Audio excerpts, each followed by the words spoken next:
అస్సలం వాలేకుమ్ my to family అందరికీ నమస్తే. Welcome to SSB world of nature. ఈరోజు నేను ఆంధ్ర స్టైల్ మటన్ గోంగూర అయితే చేయబోతున్నాను. చాలా ఈజీ ప్రాసెస్లో అయితే చూపిపోతున్నాను. రెసిపీ అనేది చాలా టేస్టీగా అయితే ఉండిద్ది. పూర్తి వీడియో చూడండి. నచ్చినట్టయితే లైక్ చేయండి. అలాగే ఎలా అనిపించిందో కామెంట్ అయితే పెట్టండి. ఇక్కడ వచ్చేసి 250 గ్రాముల వరకు మటన్ అయితే తీసుకున్నాను, పావు కిలో. ఇది కడిగేసిన తర్వాత కుక్కర్లో వేసి కొద్దిగా పసుపు, ఉప్పు, కొన్ని లవంగాలు, చెక్క, కొద్దిగా పుదీనా అయితే వేసి 4 విజిల్లు వచ్చే వరకు ఉడికించి పక్కన పెట్టేశాను. ఇప్పుడైతే స్టవ్ మీద వేరే గిన్నె పెట్టేసి ఇందులో ఒక 2 స్పూన్ల వరకు ఆయిల్ అయితే వేశాను. ఆయిల్ కొంచెం హీట్ అయిన తర్వాత ఇందులో సన్నగా కట్ చేసుకున్న ఆనియన్స్ అయితే వేశాను. ఇవి మనం కలర్ చేంజ్ అయ్యే వరకు ఫ్రై చేసుకోవాలి.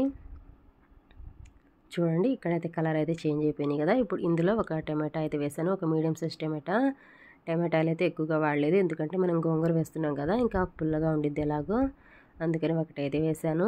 ఇది కూడా చక్కగా ఫ్రై అయిన తర్వాత ఇందులో 1.5 స్పూన్ వరకు అల్లం వెల్లుల్లి పేస్ట్ అయితే వేయాలి. అల్లం వెల్లుల్లి పేస్ట్ అనేది పచ్చి వాసన పోయే వరకు ఫ్రై చేసుకుందాం. చూడండి, ఇక్కడైతే చక్కగా ఫ్రై అయిపోయింది కదా. ఇప్పుడు ఇందులోనే మనం ముందుగా ఉడికించి పెట్టుకున్న మటన్ అయితే వేసేస్తున్నాను. మటన్ వేసిన తర్వాత చక్కగా కలిపేసుకోవాలి. ఇప్పుడు ఇందులోనే పసుపు, ఉప్పు, కారం అనేది యాడ్ చేసుకుందాం. నేను ఆల్రెడీ మటన్ ఉడికించేటప్పుడు కొద్దిగా పసుపు, ఉప్పు వేసాను కదా, అందుకే కొద్దిగా అయితే వేస్తున్నాను ఉప్పు, పసుపు అనేది. ఇక్కడైతే ఉప్పు, పసుపు వేసేసాను. అలాగే కారం అనేది 2.5 స్పూన్ల వరకు వేసాను. ఇంకా గోంగూరలో అయితే ఏం కారం అనేది యాడ్ చేయను, అందుకోసం మొత్తం కర్రీలోనే వేసేసాను. ఇప్పుడు ఇందులో మనం ఇందాక మటన్ ఉడికించుకున్నాం కదా, అందులో వాటర్ అయితే కొన్ని మిగిలినాయి, అవైతే ఇందులో వేసేస్తున్నాను. వేసిన తర్వాత ఒకసారి కలిపేసి మూత అయితే పెట్టేద్దాం. ఈ మసాలాలన్నీ చక్కగా మటన్కి అనేది పట్టేయాలి. ఈ లోపు అయితే నేను గోంగూర అయితే కట్ చేసి నీట్గా కడిగేస్తున్నాను. ఇందులోనే ఒక చుక్కకూర కట్ట కూడా వేసాను. ఇంట్లో అయితే చుక్కకూర ఉండింది, ఇంకా గోంగూరతో పాటు చుక్కకూర కూడా వేసాను. ఇదైతే కడిగేసిన తర్వాత గిన్నెలోకి తీసుకొని మూత అయితే పెట్టేసి స్టవ్ మీద పెట్టేసాను. ఈ ఆవిరికి మనకు చక్కగా గోంగూర అనేది మెత్తగా ఉడికిపోయిద్ది.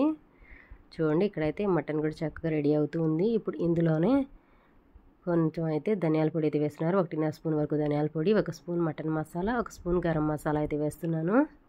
ఇవన్నీ వేసిన తర్వాత ఒకసారి కలిపి ఇంకొన్ని వాటర్ అయితే వేస్తున్నాను. చూడండి, ఇవన్నీ వేసేసాను. ఇప్పుడు వాటర్ కూడా వేసేస్తున్నాను. ఇప్పుడు మూత అయితే పెట్టేద్దాం దీని మీద. ఈలోపు మనం గోంగూర అనేది ఎంతవరకు రెడీ అయిందో చూసుకుందాం. మనం గోంగూర అనేది చూడండి, గోంగూర అయితే చక్కగా ఉడికిపోతూ ఉంది, మెత్తగా అయిపోయింది. ఇంకొన్ని వాటర్ ఉన్నాయి, ఈ వాటర్తోనే మనకు గోంగూర చక్కగా ఉడికిపోయిద్ది.